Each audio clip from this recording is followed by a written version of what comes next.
Ça, c'était son poste d'observation préféré, quand il n'était pas sur le lac. Oh, tout le monde le savait, personne ne lui disputait cet endroit. Tout le monde savait que cet endroit, c'était celui de l'homme à la barque. L'homme à la barque. Sans doute qu'il avait eu un nom, comme tout le monde. Mais bon,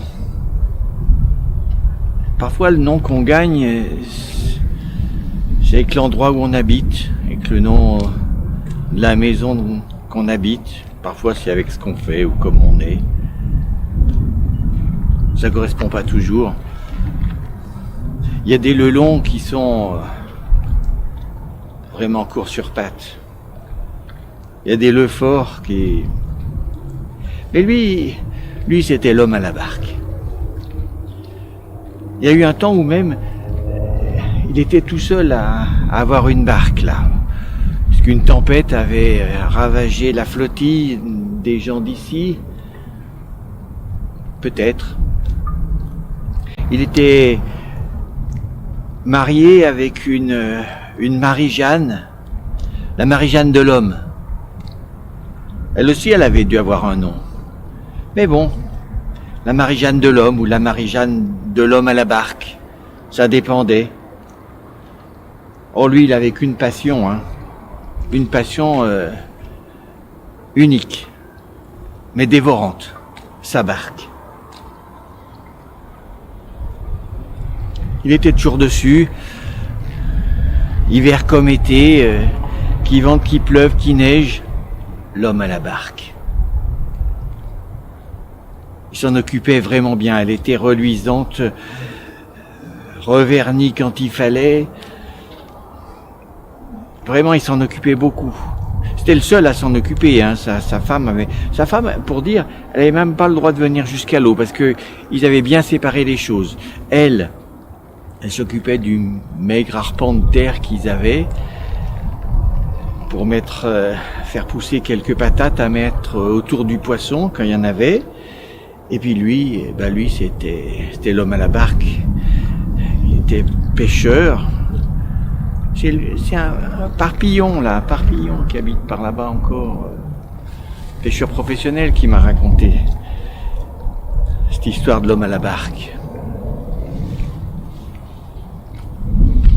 Bah ouais, lui c'était ça.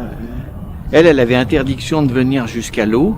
Et lui, il s'était mis tout seul l'interdiction d'aller dans le jardin, traire la vache quand par hasard il y en avait une, les bonnes années. Et ça marchait comme ça. Ça marchait comme ça. Moi, il connaissait bien le lac. Là, qui peut être traître parfois. Là, il a l'air placide. Et il y a des bonnes tempêtes là sur le lac du Bourget. Les gens d'ici disent que des fois c'est le chat, le mont du chat là.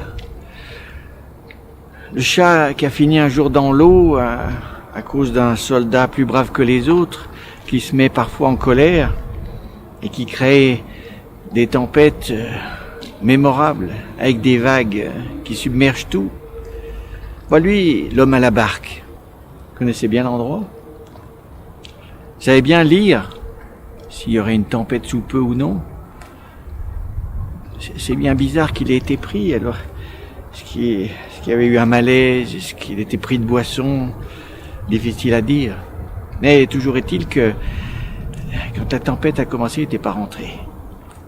Les vagues ont commencé à forcir, le vent aussi, il n'était pas rentré. Alors il a souqué ferme pour revenir au rivage. Il a bien fini par arriver. Il a fini par arriver là, à toucher terre.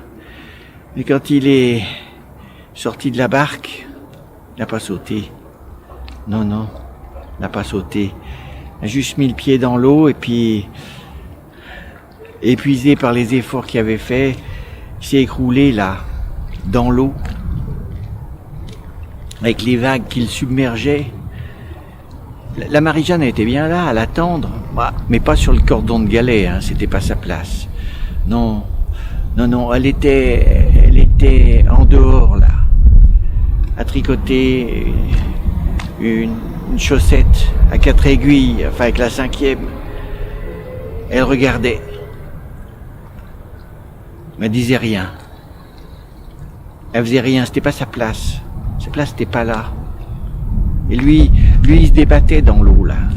Il essayait bien d'en sortir.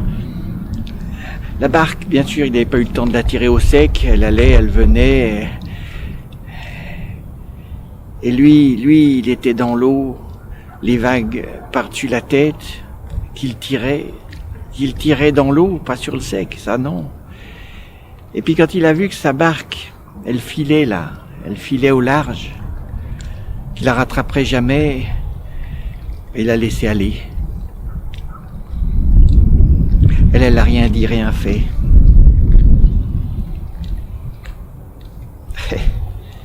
Quoi faire? Parce qu'on raconte, à la suite de ça, retrouvée toute seule, elle a acheté un cochon.